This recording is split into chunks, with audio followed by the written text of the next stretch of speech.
America convinced है इस बात को लेकर कि काबुल धमाकों में दाइश खुरासान चैप्टर इन्वॉल्व है। क्या ये किसी नई गेम डिजाइन है जो हमारे सामने आ रही है? देखिए, दाइश पहले भी अफ़गानिस्तान में मौजूद था और उसके ख़िलाफ़ तालिबान लड़े थे और जो उनके ज़ेर कब्ज़ा इलाक़े थे, ख़ुसूसन निंगरहार में या कुन्नड़ में, वो तालिबान ने उनसे खाली करवाए थे और उसमें किसी हद तक उनको उस वक़्त अमेरिका की बैकिंग भी हासिल थी। लेकिन दाइश अफ़गानिस्तान से एलिमिनेट नहीं हुआ है, बल्कि पाकिस्तान में भी उनके लोग मौजूद हैं। फिर गुज़िश्ता जो 2.5 साल के दौरान काबुल में जो धमाके होते रहे, तो उसमें तालिबान ने ज़िम्मेदारी कबूल नहीं की थी, क्योंकि तालिबान ने अमेरिका के साथ जो मुआहिदा किया था उसमें रिडक्शन ऑफ वायलेंस का शक भी शामिल था और उसमें ये भी था कि काबुल यानी दारुल खिलाफे में वो इस तरह की कार्रवाइयाँ नहीं करेंगे। तो अगरचे अफ़गान हुकूमत उन धमाकों के लिए भी तालिबान को इल्ज़ाम देती रही, लेकिन उनमें से कुछ की ज़िम्मेदारी ख़ुद दाइश ने कबूल की और तालिबान का ये कहना होता था कि ये हमले दाइश कर रहे हैं।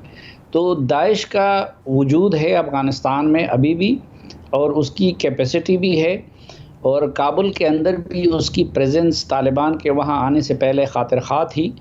और इन हमलों के बारे में तो पहले से अमेरिका और उसकी इंटेलिजेंस ने ख़बरदार भी किया था। तो अब तो मामला उलट हो गया है, क्योंकि पहले अफ़गानिस्तान के शहरों को या वहाँ पे स्टेबिलिटी रखना और अमन व अमान को बरकरार रखना वो अफ़गान हुकूमत और अमेरिका की ज़िम्मेदारी थी और तालिबान वहाँ धमाके करते थे, टारगेट किलिंग करते थे, क्योंकि हालत जंग में थे।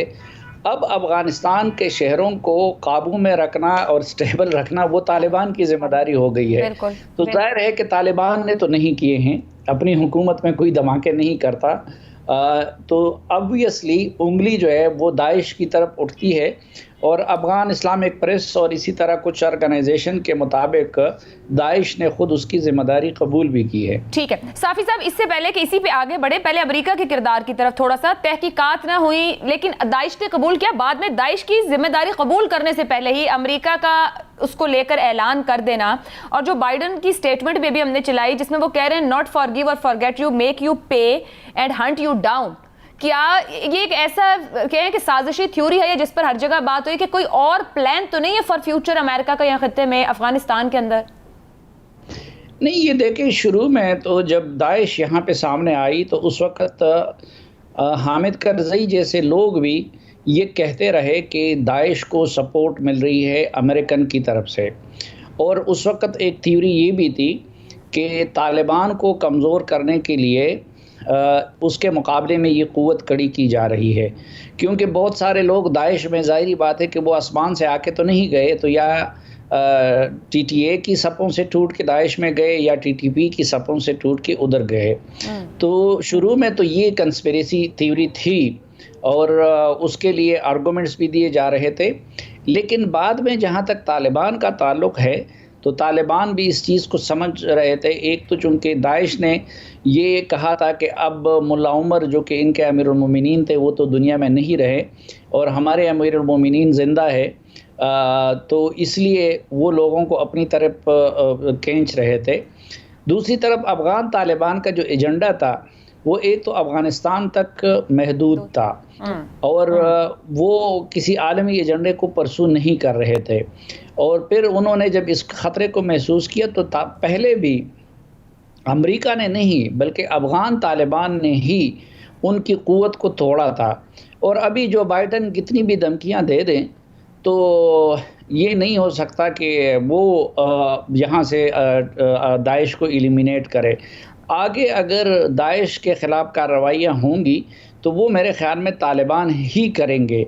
बाकी एक इंटरनेशनल और रीजनल गेम का मरकज़ तो अफ़गानिस्तान रहा है और माजी में भी ग्लोबल पावर्स ने वहाँ मुख्तलिफ़ क़ुव्वतों को एक दूसरे के ख़िलाफ़ इस्तेमाल किया है और अब भी अगर चीन और अमेरिका की प्रॉक्सी वार का मैदान भी अफ़गानिस्तान बनेगा, पाकिस्तान और इंडिया के प्रॉक्सी वार का मैदान भी अफ़गानिस्तान माजी में भी बना रहा और शायद मुस्तक़बिल में भी ये कोशिश होती रहेगी। तो उसमें फिर जिसको जो भी ग्रो या जो भी धड़ा मैसर आ जाता है, जो उनके उस वक़्त के मकासद से मैच करता है, तो वो उसकी सरपरस्ती करता है। ठीक है साफी साहब, अब अभी जो हमें सूरत हाल नजर आई, जब आप कह रहे हैं कि आगे भी तालिबान ही इनके साथ निपटेंगे, अफगान हुकूमत हो, अफगान फौज हो, वॉरलॉर्ड्स हो, शिमाली इत्तेहाद हो, तालिबान के आगे सब कमजोर ही साबित हुए, मज़ाहिमत नहीं कर सके। क्या दाइश अफगान तालिबान से भिड़ सकती है? मज़ाहिमत कर पाएगी? करेगी तो कैसे? कौन उसको आखिर सपोर्ट कर रहा है? ये तो सब जानना चाहते हैं।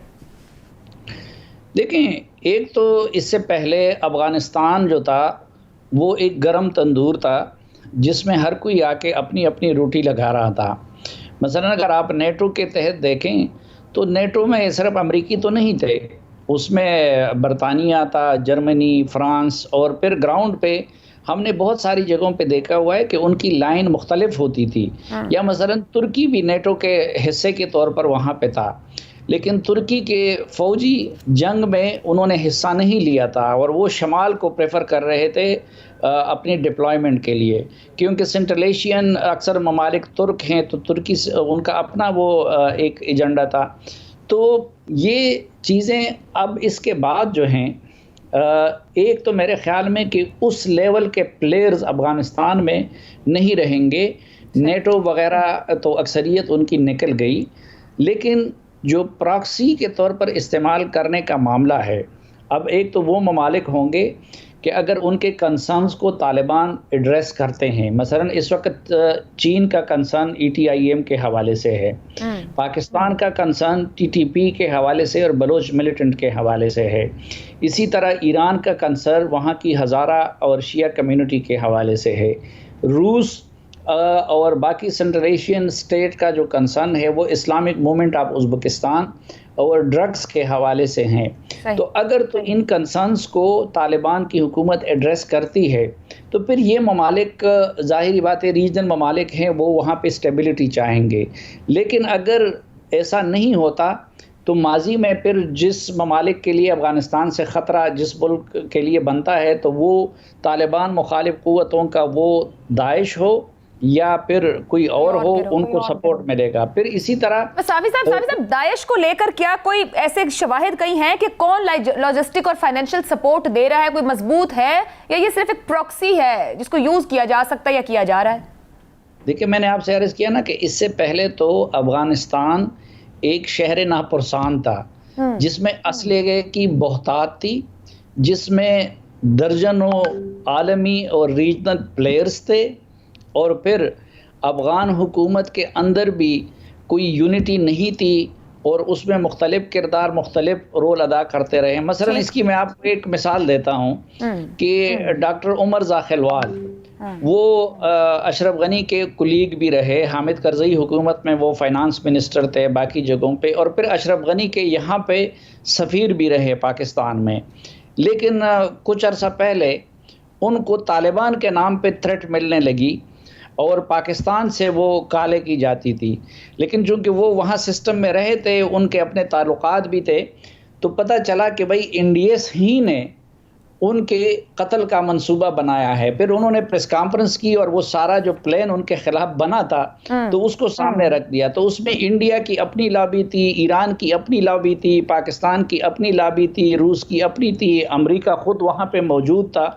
तो वो उसमें तो असलहा भी बहुत था, पैसा भी बहुत था, तो उसमें कभी एक को मिल जाता था, कभी दूसरे को मिल जाता था। अब सिचुएशन तब्दील हो गई है।